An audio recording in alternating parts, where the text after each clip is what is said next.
কুকারটা মনে হয় পারলো না হলো। ওই বল হন কি গো বা শুক্রবারে তোর বিয়া ঠিক করছি। নুরাবানের মেয়ের হাতে তোর বিয়া ঠিক করছি। তোর বন্ধু যত আছে তুই যা দিস।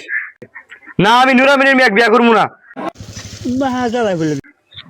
ওই বান্দির বাচ্চা তুই নুরাবানের মেয়ে বিয়া করবি না? বিয়া করবি কা? না আমি নুরাবানের মেয়ে বিয়া করবো না। না আমি আজগরের মেয়ে বিয়া করবো। বলেন কি? ওই বান্দির বাচ্চা তুই আজকের মেয়ের ভিতরে কি দেখছাস? নুরাবানের মেয়ের বিয়া করলে আরে টিভি দিব, সুপার সেট দিব, আইফোন মোবাইল দিব, 4 চাকা দিব, ওয়াইফাই দিব। না আমার আজকের মেয়ে কি নাকবো? আজকের মেয়ে না পাইলে আমি বাঁচবো না, মরমু। না বান্দির বাচ্চা আজকের মেয়ের ভিতরে তুই কি দেখলি যে না ও কি নাকবো? না আমার আজকের মেয়ে কি নাকবো? আজকের মেয়ের পেটে তোমার নাতি আছে। শালা বান্দির বাচ্চা কয় কিরা মান শোনো আমার শেষ করে গেছে।